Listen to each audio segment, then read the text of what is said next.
ہم لِأَمَانَاتِهِمْ وَعَهْدِهِمْ رَاعُونَ.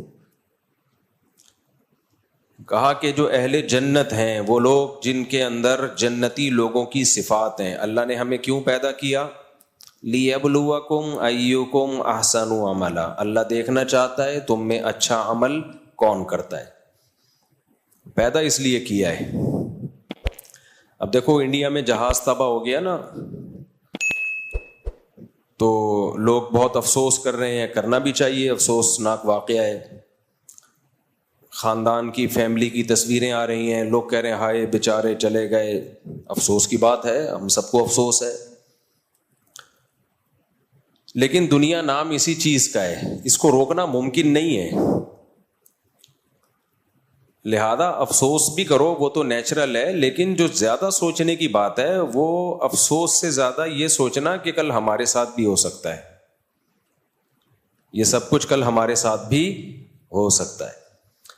دنیا میں سب سے محفوظ ترین سفر جہاز کا سفر سمجھا جاتا ہے. انجینئرز ہوتے ہیں, چیک کرتے ہیں, اوکے کی رپورٹ ہوتی ہے, پائلٹ کو چیک کیا جاتا ہے, شراب تو نہیں پی ہوئی اس نے, نشے میں تو نہیں ہے, مینٹل ہیلتھ کیسی ہے, گھر سے پٹ کے تو نہیں آ رہا کہیں, 4 شادیاں تو نہیں ہیں, جہاز ہی تباہ کر دے غم میں. یہ سب چیزیں چیک ہوتی ہیں. 4 شادیاں نہیں, یعنی ٹینشن چیک ہوتی ہے. پھر آپ کو سیٹ سے اٹھنے نہیں دیا جاتا. اتنی ایس او پیز, اتنی حفاظت کے بعد جہاز کو اڑایا جاتا ہے. پھر بھی تباہ ہوتے کہ نہیں ہوتے. تو اللہ بتا دیتا ہے بھائی زندگی کی کوئی گارنٹی بولو نہیں ہے. یہ اللہ بتا رہا ہے. آپ کا جو گارڈ ہے نا, جو آپ نے اپنی حفاظت کے لیے رکھا تھا, وہی بعض دفعہ موت کا ذریعہ بن جاتا ہے, دشمنی ہو جاتی ہے. کتنے لوگ ہیں جن کو اپنے گارڈوں نے ہی اڑا دیا. وہ گارڈ نہ رکھتے تو شاید بچ جاتے, رکھ کے مر گئے وہ. بعض دفعہ گارڈ جس کے ہاتھ میں بندوق ہوتی ہے, اپنے ڈیفنس کے لیے اس نے پسٹل رکھی ہے, وہی پسٹل اس کی اپنی موت کا ذریعہ بن جاتی ہے. آپ دیکھو, ہاتھ آیا, بندوق چل گئی, خود ہی مر گئے.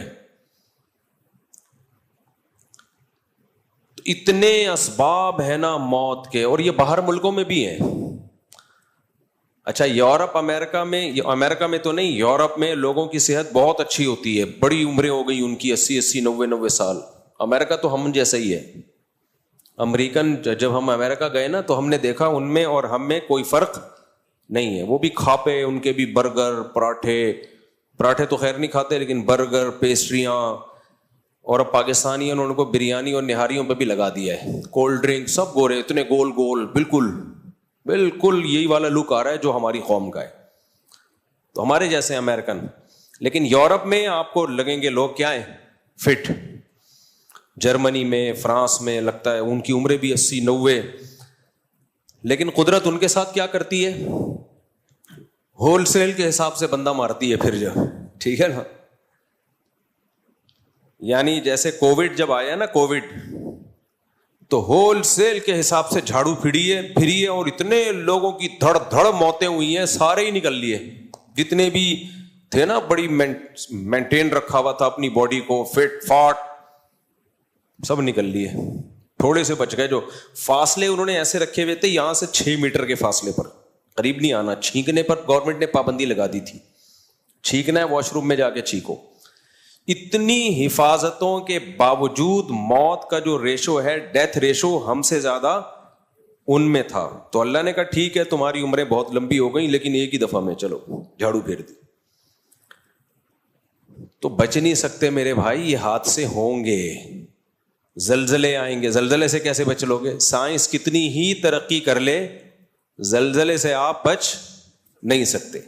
ورنہ جاپان والے زلزلہ روک لیتے, نہیں روک سکتے بھائی. سونامی کا طوفان آیا تھا, کسی کی سوچ میں بھی نہیں تھا.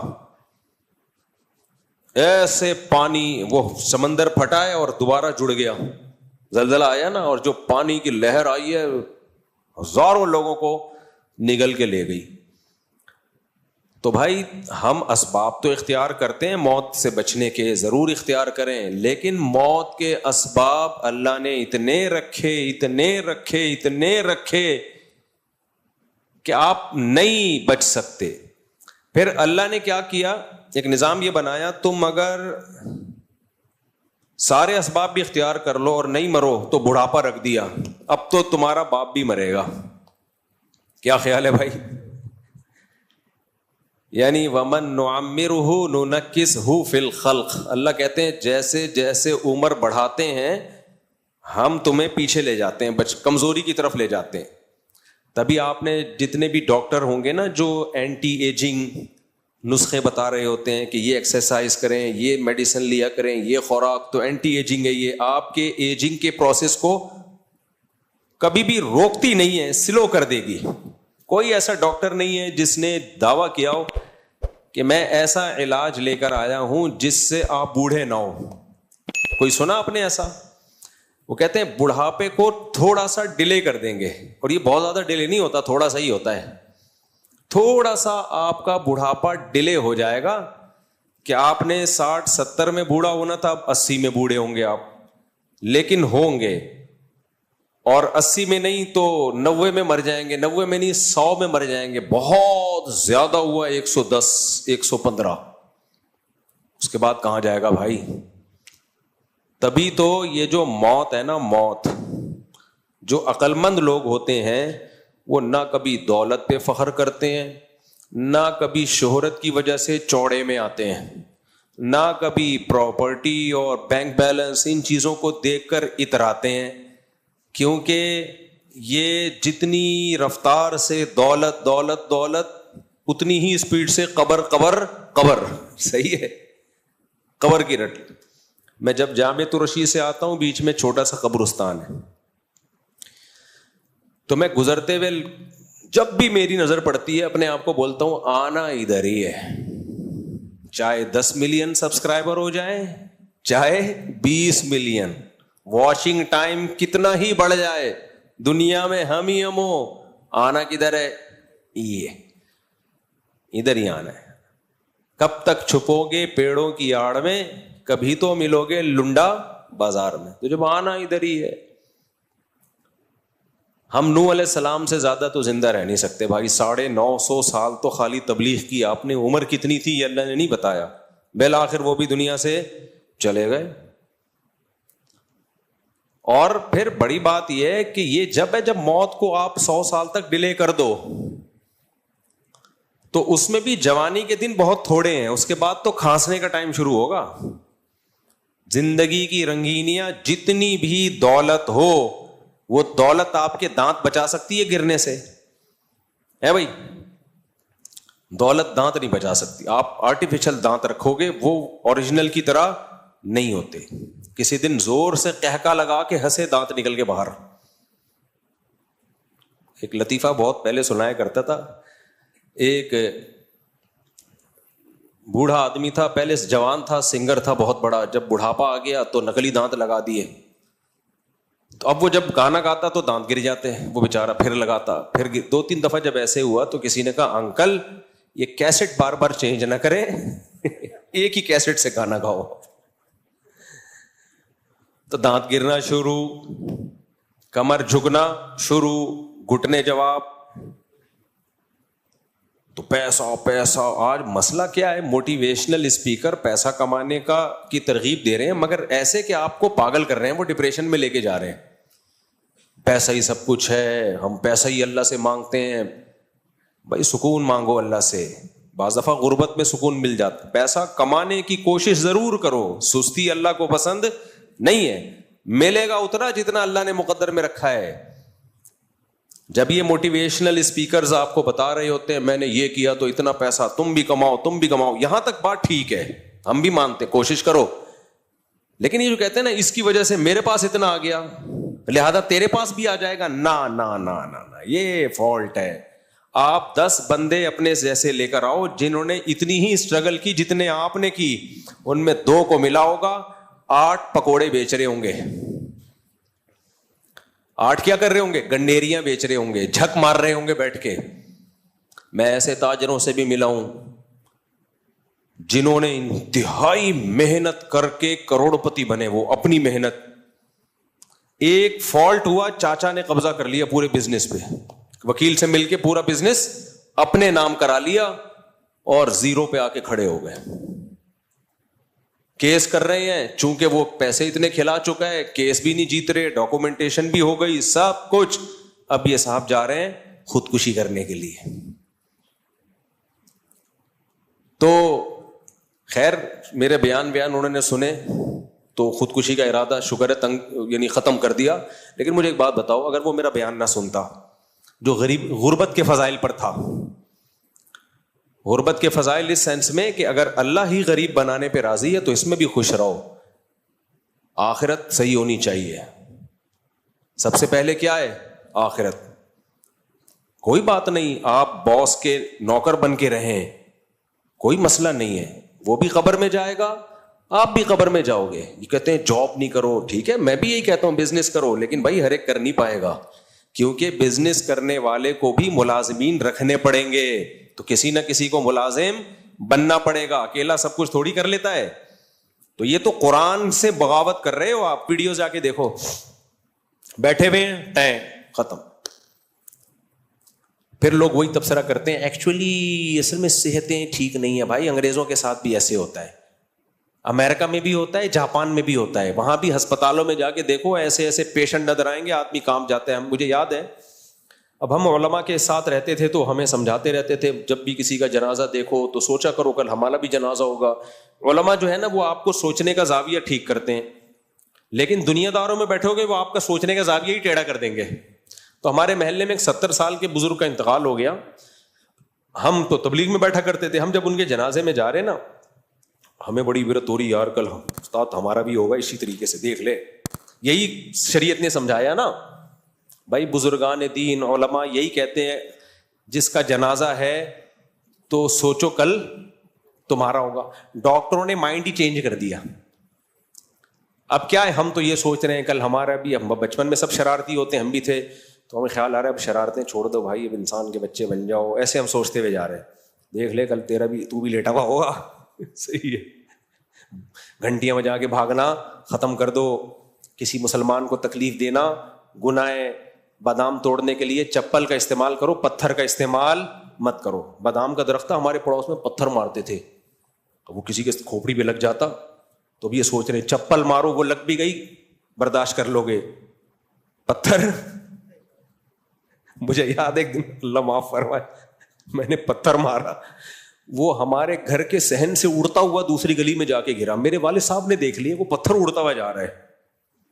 اس کے بعد جو ابا نے چترول لگائے نا ہمیں, میں بھی اور میرے دوست بھی, بولو کم بختو یہ کسی کے سر پہ لگے گا اس کا سر کھل جائے گا, کیا کر رہے ہو.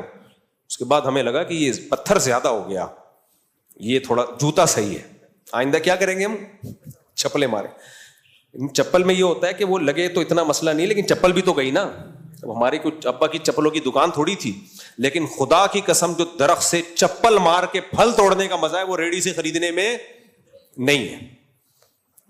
بادام کا درخت تھا, وہ سڑے ہوئے بادام بھی کچے بھی اس میں سے میٹھا والا حصہ تلاش کر رہے ہیں, کتنا مزہ آتا ہے یار اس میں.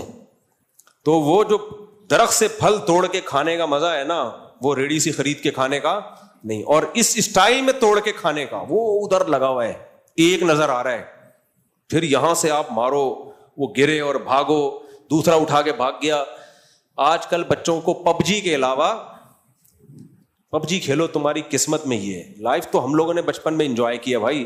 اور جب بارشیں ہوتی تھی کیچڑ اٹھا اٹھا کے جو چپیڑے پڑتے تھے نا ایک دوسرے کے منہ پہ, طبیعت سے جا رہے ہیں کھیلنے کے لیے, اٹھایا کیچڑ پٹاخ کر کے لیپ دیا پورا, بھاگ رہے ہیں, وہ لیپے گا. بچوں کے آج کل یہ سارے مزے کیا ہو گئے, ختم. مٹی بچوں کے لیے بہت ضروری ہے. خیر کہاں یہ میڈیکل سائنس کا ٹاپک ہے. خیر جنازہ جا رہا ہے تو ہمیں بھی ابھی خیال آ رہا ہے, یا اللہ ہم بھی اب انسان کے بچے بنیں گے, نماز پابندی سے پڑھیں گے, امی ابو کا کہنا مانیں گے. یہی ہوتا ہے نا جنازے میں. لیکن زمانہ اسی وقت بدلنا شروع ہو گیا تھا. انکل کو دفنایا, دفناتے ہوئے باتیں کیا ہو رہی ہیں, ابے یار آج کل یہ ڈالڈے نے مسئلے خراب کیے.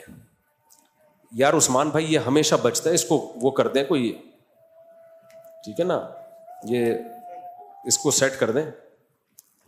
تو ہم یہ فوراً کیا یار یہ ڈالڈا ہے جو سارے کیا کر رہا ہے مسائل. ابے آج کل چینی نے بڑے مسئلے کیے ہوئے. میں سوچ رہا تھا یار بجائے اس کے کہ آپ عبرت حاصل کرو, آج یہ انکل گئے ہیں, کل ہم نے جانا ہے, ساری بلی ڈالڈا پہ ڈال رہے ہو, کوکنگ آئل پہ ڈال رہے ہو. ایکچولی ایکسرسائز نہیں ہے آج کل. ایکچولی کیا نہیں ہے, بڈھے بھی جو 75 سال کے تھے وہ بھی یہ باتیں کر رہے ہیں. کرو یہ باتیں, یہ موقع نہیں ہے. یہ کلینک میں بیٹھ کے کرو, ڈاکٹر صاحب کی موجودگی میں بیٹھ کے کرو. یہ موقع یہ باتیں کرنے کا نہیں ہے. یہ موقع یہ باتیں کرنے کا ہے بھائی, ڈالڈا ہو یا دیسی گھی ہو. دیسی گھی والے کیا نہیں مرتے کیا ہے بھائی, وہ بھی تو مرتے ہیں. یہ موقع یہ سوچنے کا نہیں ہے ڈالڈا کا قصور ہے یا دیسی گھی کا قصور ہے یا ایکسرسائز نہیں کرتے تھے 70 میں بھی نہیں گئے, اب کب جائیں گے؟ 70 میں بھی تو چلتا ہے اتنا تو میرا خیال ہے. ٹھیک ہے, اللہ سب کو 70 والوں کو 90 تک زندہ رکھے, 100 تک زندہ رکھے, لیکن یہ موقع یہ باتیں کرنے کا نہیں ہے. یہ بہت غلط ہے. ایک اللہ نے آپ کو عبرت کا موقع دیا اور آپ اس موقع پہ کیا کر رہے ہو, صحت کی باتیں شروع کر دی. تبھی تو شریعت میں جنازہ پڑھنے کا حکم ہے کہ دعا مانگو اس کے لیے مغفرت کی. آخرت کا سفر ہے, قبر میں دائیں کروٹ پہ لٹاؤ, پھر دعا مانگو اس کے لیے, اس کے سوال و جواب شروع ہونے والا ہے. اور سوچو کل ہم نے بھی یہاں آنا ہے. نبی نے کیا فرمایا, قبرستان جایا کرو پابندی کے ساتھ. حدیث میں الفاظ میں اپنے الفاظ میں بیان کر رہا ہوں حدیث کا مفہوم. کیوں؟ فَإِنَّهَا تُذَكِّرُ الْآخِرَةَ, یہ آخرت کی یاد دلاتی ہے. ڈاکٹر جب قبرستان جاتا ہے تو آخرت کی یاد نہیں آتی اس کو. وہ پتہ ہے کیا سوچتا ہے, جو ریشو چل رہا ہے, جو قبروں پہ عمریں لکھی ہوئی ہیں 20-25, اٹ مینس کہ ہماری جو اوسط عمر ہے, ریشو ہے وہ 50+ چل رہا ہے. تو اب میں چونکہ 50 کا ہو گیا ہوں تو مجھے اب کیئر کرنا شروع. ابے بھائی یہ کام تو کلینک میں کر رہی ہے ضرور, یہ بھی ضروری ہے, یہ یہاں کا نہیں ہے. نبی نے قبرستان رپورٹیں طلب کرنے کے لیے جانے کا حکم نہیں دیا کہ وہاں جا کے رپورٹ طلب کرو, رپورٹیں لکھو کہ کتنے اس میں لیڈیز ہیں, کتنے جینٹس ہیں, اس میں کتنے کیوں مرے اور کتنے اس وجہ سے کیوں مرے. بھائی قبرستان بہترین موقع ہے آخرت کی یاد تازہ کرنے کے لیے کہ آپ نے سنا دولت دولت دولت, یوٹیوب پہ دیکھا ہر وقت گڈیوں کو گھما گھما کے پنکھے سے ہلا رہے ہیں, اپنے ہوا دے رہے ہیں اپنے آپ کو, گاڑیاں دکھا رہے ہیں. تو یہ سوچنے کے لیے قبرستان ہے بھائی, وہ بھی ایک دنیا ہے, یہ بھی ایک, بولو یہ بھی ایک دنیا. آنا کہاں ہے؟ یہاں. اس سے سکون ملے گا, سکون. پیسہ ہے ٹھیک ہے, اگر ہے بھی تو اس کے لیے تیاری کرو, اس قبر کے لیے. نہیں ہے صبر کا ثواب حاصل کرو. صابر شاکر دونوں کہاں جائیں گے؟ جنت میں. شکر کرتا ہے وہ بھی, جو صبر کرتا ہے وہ بھی. اور پتہ ہے شکر سے زیادہ ثواب صبر کا ہے. ایک آدمی نے اپنی بیوی سے کہا کہ مجھے یقین ہے میں جنت میں جاؤں گا. اس کی بیوی نے کہا کیوں؟ نہیں ہم دونوں جنت میں جائیں گے. سوری, بیوی نے شوہر سے کہا مجھے یقین ہے ہم دونوں جنت میں جائیں گے. اس نے کہا کیوں؟ کہتی تو اپنی شکل دیکھ شیشے میں. کہا اس ڈیزائن کو میں برداشت کر کے صبر کر رہی ہوں, لہذا میں کہاں جاؤں گی جنت. اور تو مجھ جیسی خوبصورت کو دیکھ کے شکر کر تو کہاں جائے گا. ہر عورت کو ناز ہوتا ہے نا کہ میں ہوں دنیا کی سب سے حسین.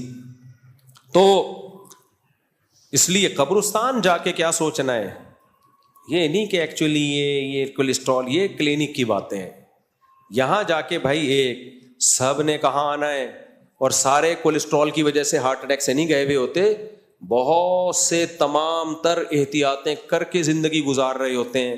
جہاز کریش ہو گیا ہوتا ہے, جاپان میں بھی ٹرینوں کے حادثے ہوتے ہیں, اور جب جاپان میں ہوتا ہے نا تو وہ جاپان کے حساب سے ہوتا ہے. ہماری لوکل ٹرینیں ٹکراتے بھی ہیں نا تو ٹکر ہونے میں بہت ٹائم لگتا ہے, ان کا پتہ چل جاتا ہے آگے سے ٹرین آ رہی ہے, اسپیڈ ہی نہیں ہوتی, وہ پہلے سے پٹری سے خود ہی اتر جاتی ہے. وہ لوگوں کو پتا ہوتا ہے آگے پٹری ٹوٹی ہوئی ہے, گائے کھڑی ہوئی ہے, یہ ہے وہ ہے, کافی سمجھ جاتے ہیں لوگ. جاپان میں ایسا نہیں ہوتا, 400 500 300 کلومیٹر فاسٹ ٹرینیں, جو اللہ نہ کرے جب ٹریک سے اتری گئے سب کچومڑ بن گیا. لیکن وہ میڈیا پہ نہیں ڈالتے یہ سب چیزیں. تو وہاں ایسا ہوتا ہے بھائی, اور ان کے ٹیکے بھی بڑے زبردست. غلط ٹیکا لگا تو وہ سچی مچی کا غلط ہوتا ہے. وہ ہمارا تو ڈاکٹر جس کو غلط سمجھ رہا ہوتا ہے اتفاق سے وہ صحیح ہوتا ہے, اتفاق سے وہ کیا ہوتا ہے, ہمارے تو زہر بھی خالص نہیں ہے بھائی. کتنے لوگوں نے خودکشی کی بچ گئے کیونکہ وہ زہر خالص ہی نہیں تھا. جاپان میں ایسا نہیں ہے, جب زہر ہے 100% موت ہے اس میں. تو زہر پی لیتے ہیں خواتین خودکشی, وہ بلیچ نکلتا ہے, وہ کچھ اور چیز نکل آتی ہے کہ وہ زہر تھا ہی نہیں اس پہ. چوہے مارنے کی دواؤں میں کتنے دفعہ چوہوں نے کھا کے جا رہے ہیں, اتنا مزہ آ گیا ان کو, کچھ ہو ہی نہیں رہا ان کو. خیر, تو اس لیے قبرستان جب جایا کرو تو کیا سوچنا ہے بھائی, موت موت موت. حضرت عمر نے اپنی انگوٹھی پہ لکھایا ہوا تھا, جو مہر تھی نا, اسٹیمپ ہوتی ہے نا, کوئی ڈیزائن ہوتا ہے, اس میں ڈیزائن کیا تھا, کفا بالموتی واعظا, موت نصیحت کے لیے کافی ہے. جس کمبخت کو جنازے دیکھ کے جہاز تباہ ہوتے ہوئے, ٹرینیں حادثہ ہوتے ہوئے, ایکسیڈنٹل اموات یوٹیوب پہ دیکھو, ایک دنیا ہے بھائی. میں ٹوکیو جس دن اترا ہوں نا جاپان میں, اتنا متاثر ہوا کہ یار, اور اتنی ایکوریسی ہے جاپانیوں کے ہر کام میں کہ حادثے کا کوئی امکان ہی نہیں ہوتا. اتنا متاثر یار, ایسے زبردست قوم ہے, واقعی ہے بھی, حقیقت بھی یہی ہے. 2 دن بعد ٹوکیو پہ جہاز ٹکرا گیا. ابے ان کے جہاز ہمارے تو سمجھ میں آ رہے ہیں یار. ہمارا جو PIA بھی تباہ ہوا ہے, کیوں ہوا ہے پتہ ہے, پوری ڈاکومنٹری آ گئی ہے. وہ نہیں جمعے کے دن جو جہاز آ رہا تھا ماڈل ٹاؤن پہ گرا تھا, پائلٹ نے پہیے ہی نہیں کھولے تھے. نہیں آئی بات. پائلٹ سے غلطی یہ ہوئی تھی, پائلٹ بھی پرانے 25-26 سال سے جہاز اڑا رہے ہیں. پائلٹ سے غلطی یہ ہوئی تھی کہ جب جہاز جا رہا ہے اوپر, تو کمپیوٹر میں جو ٹریک ڈالا ہوا تھا نا, آرڈر جو کنٹرول ٹاور ہوتا ہے وہاں سے آرڈر, اجازت مل گئی کہ آپ شارٹ ٹریک سے آئیں. کمپیوٹر میں وہ پرانا ڈلا ہوا تھا. تو اب ایئرپورٹ کے قریب جہاز بہت زیادہ ہائٹ پہ تھا کمپیوٹر کے سسٹم کے حساب سے. پائلٹ سمجھ رہا ہے کہ میں نیچے ہوں. تو اب جب بہت ایک دم اندازہ ہوا کہ بھائی آپ تو بہت زیادہ ہائٹ پہ ہیں, تو پائلٹ کو جب آرڈر آیا کہ آپ بہت ہائٹ پہ ہیں, لہذا ایک اور چکر لگائیں, آپ ہائٹ نیچے کریں. پائلٹ فنٹر بنا. وہ اس نے کہا کہ بھائی میں بھی وہی کام کر کے دکھاؤں گا جو ابھینندن کو جس نے گرایا تھا نا. پائلٹ صاحب فنٹر جو باکس نکلا ہے نا, اس سے سب چیزیں واضح آ جاتی ہیں نا, جو بلیک باکس ہوتا ہے. تو پائلٹ نے کہا نہیں میں اتنی ہائٹ سے نیچے لے کر آؤں گا. اور اس کی یہ کانورزیشن ہے کہ دیکھنا دنیا کو حیران کر دوں گا میں کہ PIA کے پائلٹ کتنے ایکسپرٹ ہوتے ہیں. میں ایسا لے آؤں گا ایک دم اتنی ہائٹ سے نیچے. تو کو پائلٹ نے کہا سر تمیز سے نا گول چکر کاٹ کے ہائٹ نیچے کرنا. اس نے کہا دیکھو ہوتا کیا ہے, اتنی ہائٹ سے ایک دم نیچے. وہ افراتفری میں پہیے کھولنا بھول گیا, کیونکہ سارا فوکس کس کو تھا, کس پہ تھا, اتنی ہائٹ سے نیچے لانا ہے. پہیے کھولنا جب بھول گئے پائلٹ صاحب, جہاز میں کوئی فالٹ نہیں تھا, پائلٹ بھی بہت ایکسپرٹ تھا. کس کی طرف سے ہوتا ہے بھائی, اللہ کی طرف سے ہوتا ہے کہ اب آخری جمعہ ہے رمضان کا مبارک, اللہ چاہتا ہے اس دن آپ تشریف لائیں. تو وہ انہوں نے کہا ہم بھی یہی چاہتے ہیں اللہ جو تو چاہتا ہے. تو ہوا یہ کہ پہیے نہیں کھلے, جہاز جب رن وے پہ اترا ہے تو رگڑ لگی ہے. اب دوسری غلطی پائلٹ نے کیا کی ہے بھائی, رگڑ لگ گئی کوئی بات نہیں, جہاز ایسے ہی اتار لو, آگ لگے گی نا. ایئرپورٹ پہ فائر بریگیڈ کا عملہ اسٹینڈ بائی ہوتا ہے, آگ بجھ جائے گی, پیسنجر بچ جائیں گے. لیکن اس میں پائلٹ کی بے عزتی تھی ٹھیک ٹھاک کہ یار تم نے کیا حماقت کی ہے, پہیے نہیں کھولے اور جہاز اتار دیا تم نے. تو اب پائلٹ نے دوسری حماقت کی, دوبارہ اڑا لیا اس کو کہ میں اب چکر کاٹ کے آؤں گا. اس کا نقصان یہ ہوا کہ انجن میں آگ لگی ہے, جو ایندھن تھا وہ گرنا شروع ہو گیا, اور دوسرے چکر تک پہنچنے سے پہلے تیسری غلطی کیا کی ہے, تیسری غلطی یہ کی اب پہیے پہلے سے ہی کھول دیے. یہ پوری ڈاکومنٹری یوٹیوب پہ موجود ہے. جو یہ تو جب ابھی اس انڈیا کا جو طیارہ گرا ہے نا, اس کی بھی جہازوں کے جتنے بھی حادثے ہوتے ہیں یہ چند دنوں کے بعد یہ اس کو بتا دیا جاتا ہے پوری دنیا کو. تو اب کیا ہوا ہے کہ دوبارہ جب وہ اس نے پہلے سے پہیے کھول دیے, اس کا نقصان یہ ہوا کہ اسپیڈ سلو ہو جاتی ہے جہاز کی. پھر حالانکہ اگر وہ پہیے نہ کھولتا تو انجن بند ہونے کے باوجود بھی جو نیچرل اسپیڈ ہے نا ہوا سے, جو ویسے ہی ایک اسپیڈ ہوتی ہے, اسی سے بھی رن وے تک پہنچ سکتا تھا وہ. اب اس نے جذبات میں آ کے جلدی پہیے کھول دیے کہ ہم نے پہلے غلطی کی, پہیے نہیں کھولے, اب دوبارہ کھول دیں پہیے. اب کیا ہوا ہے, اور تھوڑا سلو ہو گیا, تو تھوڑا سا فاصلہ رہ گیا تھا رن وے تک پہنچنے میں, اور جہاز جو ہے نا انجن دونوں بند ہو گئے تھے آگ لگنے سے, ایسے چل رہا ہے جہاز ہوا میں, تو نہیں پہنچ پایا. وہ ماڈل ٹاؤن میں گرا, خود بھی شہید, پبلک بھی شہید, اور جن پہ گرا ان کو بھی ان کو تو جہاز میں گئے ہی نہیں بیچارے. وہ وہ کہیں گے یار تمہارا مرنا سمجھ میں آتا ہے. تو یہ کیا ہے بھائی؟ موت پیچھے بھاگتی ہے. موت مجھ سے اور آپ سے پوچھ کے نہیں آئے گی کہ کب مرنا مناسب رہے گا. موت کہتی ہے یہ اللہ فیصلہ کرے گا, اور جو اللہ نے فیصلہ کر دیا, قرآن کے الفاظ دیکھو, اینما تکونوا یدرککم الموت, جہاں بھی ہوگے موت تمہارا پیچھا کرے گی. ہو سکتا ہے اس ماڈل ٹاؤن میں کچھ لوگ جہاز میں بیٹھتے ہی نہ ہو اس نیت سے کہ ایسا نہ ہو ہم جہاز میں بیٹھے گر جائے. بہت سے لوگ ایروفیبک فوبیا ہوتا ہے ان کو, جہاز میں سفر ہی نہیں کرتے, زندگیاں گزر گئی جہاز میں نہیں بیٹھے کہ یار گر نہ جائے, تو ان کے سر پہ آگے جہاز گرتا ہے.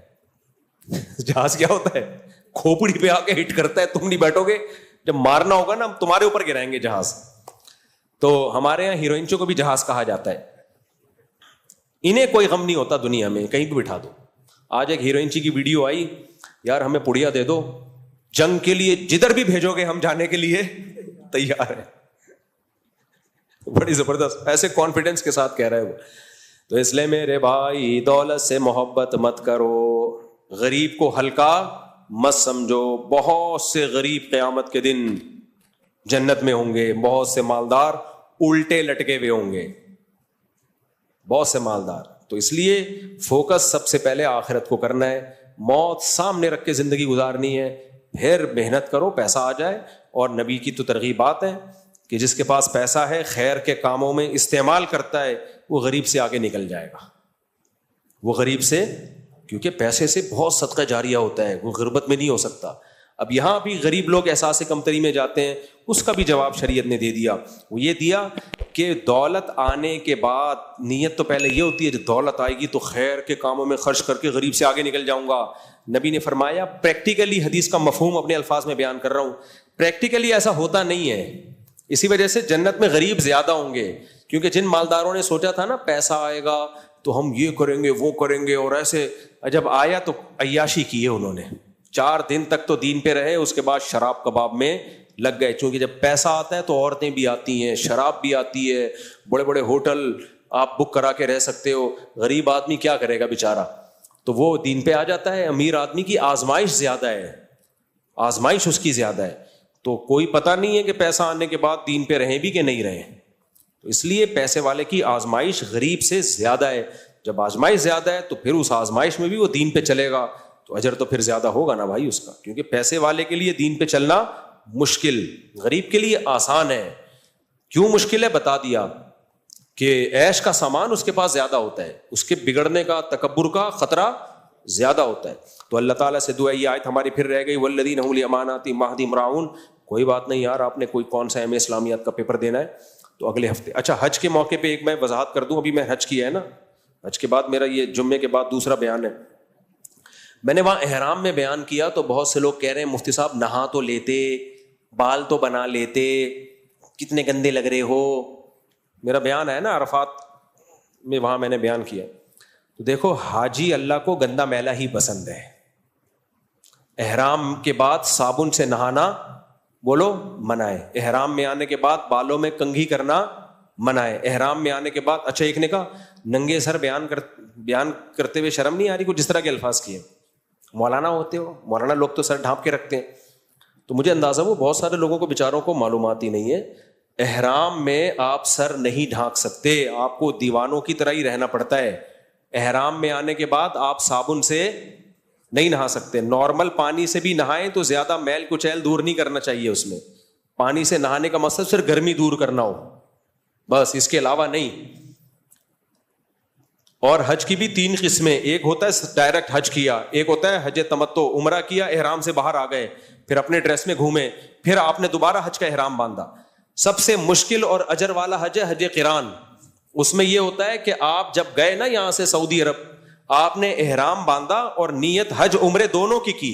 اس میں آپ کا احرام بہت لمبا ہو جاتا ہے, کیونکہ عمرہ کرنے کے بعد آپ جتنے دن حرم میں رہو گے آپ احرام میں ہی رہو گے. پھر تو ہمارے اکثر اساتذہ نے مجھ سمیت وہ قران والا حج ہی کیا تھا, تو اس میں اور زیادہ حلیہ خراب ہو جاتا ہے انسان کا, بال بنے نہیں اتنے دنوں سے. تو یہ اللہ کو حج میں یہی والا اسٹائل پسند ہے.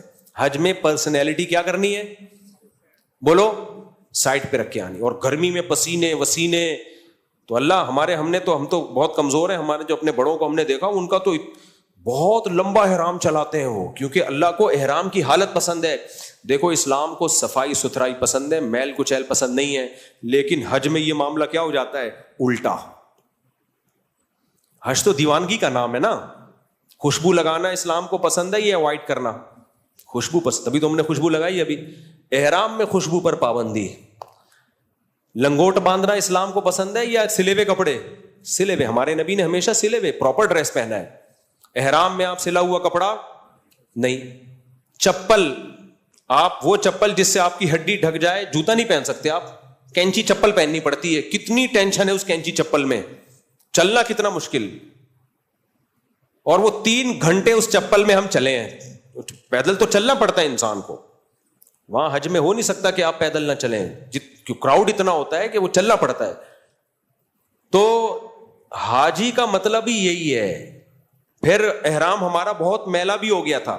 ہاں یہ نہیں ہے کہ خود سے میل لگاؤ اپنے اوپر کہ کیچڑ لے کے مل رہا ہے. اللہ کو میلا حاجی پسند ہے. جو اللہ کی طرف سے ہو جائے, کیونکہ جو اللہ نے پابندیاں لگائی ہیں آپ کے اوپر, ان پابندیوں کی وجہ سے جو میل کچیل, بال پراگندہ. حدیث میں آتا ہے ایک صحابی, کیونکہ پہلے زمانے میں احرام بہت لمبا ہوتا تھا. اب تو ہم جہاز سے گئے, زبردست, پتہ ہی نہیں چلا. پہلے تو مدینہ سے آ رہے ہیں اور عراق سے آ رہے ہیں, 20 دن, ایک مہینہ احرام میں ہوتا تھا. تو ایک صحابی کے بڑے بال تھے, ان کے سر میں جوئیں پڑ گئی تھیں. سر نیچے کرتے تھے, جوئیں گرتی تھیں. سمجھ رہے ہیں؟ یہ حالت ہو گئی تھی نبی صلی اللہ علیہ وسلم کے ساتھ حج میں ان صحابی کی. تو آپ نے فرمایا لعلک تضرک ہامتک او ہامک او کما قال صلی اللہ علیہ وسلم. آپ نے فرمایا لگ رہا ہے یہ جو جوئیں ہیں یہ تمہیں بہت سخت پریشان کر رہی ہیں. ان کو سخت, اب اتنی شدید تکلیف میں پھر آپ نے ان کو اجازت دی کہ تم اپنا سر منڈوا سکتے ہو, لیکن دم دے دینا. مجھے ابھی حدیث کے پورے الفاظ یاد نہیں ہیں, بہت عرصہ ہو گیا یہ حدیث پڑھے ہوئے. اس طرح اس کا مفہوم میں اپنے الفاظ میں بیان کر رہا ہوں, کیونکہ اب اتنی تکلیف ہو جائے کہ وہ خون چوسنا شروع کر دیں اور بہت سخت ٹینشن ہو. لیکن اس سے اتنا تو پتہ چلتا ہے کہ کیا حالت ہو جاتی تھی صحابہ کی احرام میں. آج کل تو بڑے VIP حج ہیں بھائی, بڑے VIP حج ہیں. اس میں بھی آپ احرام میں لوگ ایسی کوشش کر رہے ہوتے ہیں, بس خواتین برش سے بال بنا رہی ہیں احرام میں. میرے پاس مسائل آئے کہ وہ میری وائف جو ہے وہ بال بناتی ہیں تو بال ٹوٹ جاتے ہیں. میں نے کہا میرے بھائی ان سے بولو احرام کی حالت میں بال نہ بنائے, بال ٹوٹیں گے نا. تو ابھی یہ بیوٹی شیوٹی تھوڑے دنوں کے لیے ایک طرف رکھ دیں. مسئلہ پتہ نہیں تھا بیچاری کو, ظاہر ہے بہت سے لوگ جاتے ہیں کو مسائل پتہ نہیں ہوتے. تو احرام ہے ہی اسی چیز کا نام. اور یہ میں اس لیے بتا رہا ہوں, جب حج کریں تو یہ ساری چیزیں کھوپڑی شریف میں پہلے سے بٹھا کے رکھا. حج دیوانگی کا نام ہے, حج پرسنالٹی, اور ایکچولی وہ یہیں بیٹھے رہے اپنے آفس میں, ان کو حج کرنے کی ضرورت نہیں ہے. حج نام ہی دیوانگی کا ہے. میلے کچیلے پسینے روڑتے ہوئے مزدلفہ میں دیکھا کرو, ارب پتی لوگ, ایسے لوگ نے بھی مزدلفہ میں زمین پہ سڑک پہ پڑے ہوئے جو 1.5 کروڑ کا حج کر رہے تھے, جن کی 2 کروڑ روپے 3 کروڑ مہینے کی آمدن ہے, مزدلفہ میں کھلے آسمان کے نیچے پڑے ہوئے ہیں. تو اللہ کو یہی پسند ہے, حج نام ہی اسی چیز کا. اللہ تعالیٰ سمجھنے کی عمل کی توفیق عطا فرمائے. نماز کے بعد, سنتوں کے بعد تھوڑی دیر میں سوال جواب کا سیشن ہوگا.